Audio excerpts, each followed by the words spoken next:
வணக்கம். இது உங்கள் கேடிஎஸ்வி ஸ்டோரிஸ் சேனல். இங்கே குழந்தைகளுக்கான தமிழ் கதைகள், நல்லெண்ண கதைகள், படிக்க நேர கதைகள், கார்ட்டூன் கதைகள் எல்லாமே ஜாலியாக காத்திருக்கின்றன. ஒவ்வொரு வாரமும் ஒரு புது கதை. உங்கள் குட்டீஸ்களுக்கு இது ஒரு மந்திர உலகம்தான். சிரிச்சுக்கோங்க, ரசிச்சுக்கோங்க. கேடிஎஸ்வி ஸ்டோரிஸ் சேனலை சப்ஸ்கிரைப் பண்ண மறந்துடாதீங்க.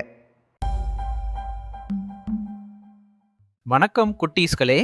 ஒரு நேர்மையான நபர் எப்படி எல்லாருடைய மனசையும் வெல்ல முடியும் தெரியுமா? அப்படி ஒரு அழகான கதையத்தான் இப்படி சொல்ல போகிறோம். இதோ நேர்மையின் வெற்றி. காது கொடுத்து கேளுங்க. இதில் நீங்களும் நிச்சயம் உணர்ச்சி கொள்வீங்க. ஒரு ஊரில் ஒரு நேர்மையான விவசாயி இருந்தார். அவனது வாழ்க்கை மிக எளிமையானது. தினமும் காலையில் எழுந்தவுடன் வயலுக்கு சென்று உழைப்பது, அதுதான் அவனது வாழ்க்கையின் நோக்கம். ஏழ்மை இருந்தாலும் அவன் குடும்பத்தை நேசித்து காப்பாற்றியவன். ஒரு நாள் காலை வயலில் நடக்கும்போது அவன் காலடியில் ஒரு ஒளி தெரிந்தது. அவன் மண்ணை அகற்றி பார்த்தான். அதில் ஒரு அழகான தங்க மோதிரம். அவன் ஆச்சரியத்தில் உறைந்து விட்டான். ஆனால் அந்த மோதிரத்தை தக்க வைத்து கொள்ளவில்லை. அந்த மோதிரத்தை கைப்பிடியில் பிடித்தபடி அவன் நேராக அரசரிடம் சென்றான். இது உங்களுடையதாக இருக்கலாம் என்று சொல்லி அவனது நேர்மையை வெளிப்படுத்தினான். அரசர் அதை பார்த்ததும் நெகிழ்ந்தார். உனது நேர்மை என் மனதை வென்றுவிட்டது என்று அரசர் கூறினார்.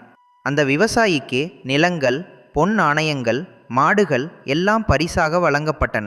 அவன் எதையும் எதிர்பாராமல் செய்த நேர்மை அவனுக்கு வாழ்நாள் பரிசாக மாறியது. அந்த நாள் முதல் விவசாயியின் வாழ்க்கை மாறிவிட்டது. அவன் மனைவி, பிள்ளைகள் அனைவரும் அந்த புதிய நிலத்தில் சந்தோஷமாக வாழத் தொடங்கினர். அவனது நேர்மை அவர்களது வாழ்வில் ஒளியாகி ஒளிர்ந்தது. பார்த்தீங்களா குட்டீஸ்களே? நேர்மை எப்போதும் வெற்றியை தரும். அது இன்று இல்லாவிட்டாலும் நாளை வெற்றி நிச்சயம் வரும். இது போன்ற நற்சிந்தனை கதைகள் கேட்க நம்ம கேடிஎஸ்வி ஸ்டோரிஸை சப்ஸ்கிரைப் பண்ணுங்கள். அடுத்த கதையில் சந்திப்போம்.